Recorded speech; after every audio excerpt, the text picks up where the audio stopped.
오늘의 큐티 말씀은 예레미야 22장 1절부터 9절입니다. 제목 남유다 왕가에 대한 메시지. 먼저 앞뒤 문맥을 살펴보겠습니다. 예레미야 1장부터 20장에 보면 예레미야가 남유다를 향하여 계속해서 경고의 메시지를 전하는 것을 볼 수 있습니다. 그 메시지의 핵심은 바로 우상 숭배에서 돌아서지 않으면 결국 하나님의 심판을 받을 것이라는 것입니다. 그러나 안타까운 것은 백성들은 예레미야의 경고의 메시지보다 그래도 하나님은 남유다를 지켜주실 거야 라는 거짓 선지자들의 말에 귀를 기울입니다. 바벨론이 남유다를 쳐들어오고 하나님은 예레미야를 통해 남유다가 살 수 있는 생명의 길을 가르쳐 주셨습니다. 바로 바벨론에게 항복하는 것입니다. 어찌 바벨론에게 항복하는 것이 살 수 있는 길인가요? 하나님은 오히려 선택한 백성들을 심판하시기 위해 바벨론을 도우십니다. 심판의 도구로 사용하십니다. 그래서 예루살렘 성은 무너질 것이며 성벽 또한 헐릴 것이며 온 나라가 초토화될 것입니다. 그럼 하나님께서 바라시는 것은 무엇일까요? 이러한 심판의 상황 속에서 유다 백성들과 왕들이 하나님의 심판을 받아들이고 돌아오는 것입니다. 유다 왕들은 백성들을 올바른 길로 이끌어야 하는데 그러하지 못했습니다. 그래서 여호와께서 예레미야를 통해 다윗 왕가 왕궁 집안에 말씀하십니다. 다윗처럼 그렇게 살지 못하고 먼저 우상을 섬기는 데 급급했던 왕들의 죄를 지적합니다. 문단을 나눠보겠습니다. 1절부터 2절은 유다 왕의 왕궁에게 전하여라. 3절부터 9절은 공의와 정의를 행하여라. 3절에 보면 여호와께서 예레미야를 통해 유다 왕의 왕궁에게 전한 말은 올바르고 의로운 일을 실천하라는 것입니다. 도둑들로부터 도둑맞은 사람들을 지켜주라고 하시며 고통당하고 압박하는 자들의 손으로부터 구하여 주고 외국인과 고아와 과부를 괴롭히거나 학대하지 말라고 하십니다. 이곳에서 죄 없는 사람의 피를 흘리게 하지 말라고 하셨습니다. 예레미야 21장 11절부터 12절의 진술을 좀 더 자세하게 설명하고 있습니다.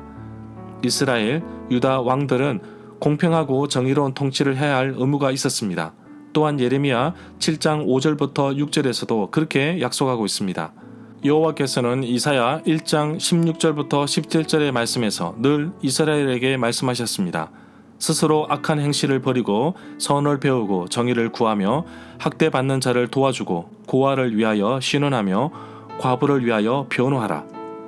4절에 보면 유다 왕의 왕궁에게 이 명령을 철저하게 순종하게 되면 다윗의 보좌에 앉은 왕들이 병거와 군마를 타고 신하들과 백성들을 이끌고 이 왕궁의 문 안으로 들어올 것이라고 하십니다. 이 구절은 예레미야 17장 25절에서도 언급되었던 내용입니다. 5절에 보면 그러나 이 명령에 순종하지 않으면 이 왕궁은 폐허가 될 것이라고 하십니다. 예루살렘이 폐허가 되는 모습을 이미 7장 34절에서 표현하였습니다. 그때 내가 유다 성읍들과 예루살렘 거리에 기뻐하는 소리, 즐거워하는 소리, 신랑의 소리, 신부의 소리가 끊어지게 하리니 땅이 황폐하리라. 6절에 보면 길앗 지방과 레바논 지방은 산지로 숲이 울창하고 산림으로 유명한 곳입니다. 왕궁과 성전을 지을 때 이곳에서 백향목을 끌어다가 건축하였습니다. 이렇게 아름다운 성읍과 왕궁을 폐허로 만드시는 것은 바로 백성들이 하나님과의 언약, 약속을 지키지 않았습니다. 9절에 보면 남유다에게 내려질 심판의 이유를 설명하고 있습니다. 유다 백성이 그들의 여호와 하나님과 맺은 언약을 깨뜨리고 다른 신들을 섬기며 경배했기 때문이라고 합니다. 놀랍게도 이러한 질문과 답변의 형식이 신명기 29장 25절부터 26절에도 나옵니다. 핵심은 지금 이스라엘 백성이 그들의 조상을 애굽에서 이끌어내신 여호와 하나님을 잊어버리고 더불어 세운 언약도 어기고 자기들이 알지 못하는 다른 신들에게 가서 절하고 섬겼기 때문에 심판에 이르게 된 것입니다.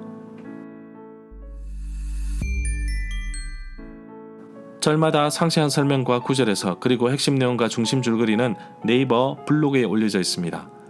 내게 주시는 교훈입니다. 남유다 왕들에게 선포하지만 결국 나에게 선포하는 메시지로 볼 수 있습니다. 사형리 전도지를 보면 동그란 원 안에 의자가 있습니다. 이 의자를 왕자라고 표현합니다.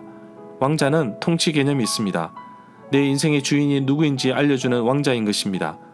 하나님의 말씀에 순종하지 아니하고 따르지 않았던 남유다 왕들뿐만 아니라 하나님의 자녀된 나 역시 하나님 말씀대로 살아야 할 사람이라는 것을 잊어서는 안 될 것입니다. 하나님은 남유다 왕들에게 공의와 정의를 실천하라고 하십니다. 단순히 왕이기 때문에 지켜야 하는 것이 아니라 하나님의 백성이라면, 하나님의 자녀라면 누구든지 지켜야 할 항목입니다. 오늘날 세상 사람들이 교회를 바라보며 손가락질하고 심지어 문제투성이라고 말합니다. 이것은 성경의 가르침과 교훈이 잘못되어서가 아니라 그리스도인들이 하나님의 말씀대로 살지 않아서 그런 것입니다. 그리스도인이라면 정의와 공의를 실천해야 합니다. 그리스도의 문화로 세상을 바꾸는 빛과 소금의 역할을 감당해야 합니다. 무너진 예루살렘 도성을 보면서 지나가는 사람들이 조롱 섞인 말을 주고받는 것을 보게 됩니다. 하나님의 선택을 받은 백성은 절대로 망하지 않을 것이라는 안일한 생각이 결국 멸망의 길로 이르게 하였습니다. 우리의 삶에서도 신앙 불감증처럼 우리 교회는 안전할 것이야 라는 생각은 결국 한국 교회를 무너뜨리는 지름길이 될 수 있습니다.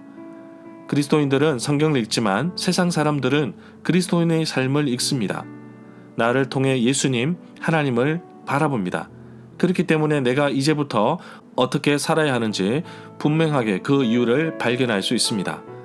세상의 방식이 아닌 하나님의 방법으로 접근해 보기를 원합니다. 하나님께서 나의 방법, 나의 생각, 내 힘, 내 지혜가 아닌 하나님의 방법으로 하길 바라고 계십니다. 철저하게 내 생각을 내려놓고 하나님께서 말씀하시는 것을 지켜나가는 하루가 되게 하옵소서. 예루살렘 성읍이 완전히 황폐될 것이라는 경고의 메시지를 이미 전했고 남유다 왕들에게도 전하였습니다. 그럼에도 불구하고 그렇게 받아들이지 못하고 여호와의 언약을 버리고 살아갔던 이스라엘 모습을 보면서 오늘날 그리스도인으로서 나는 그렇게 살지 말아야 할 것을 교훈삼아 올바로 하나님만 섬기며 그분의 말씀에 순종하는 삶을 살아가는 하루가 되기를 간절히 소망합니다.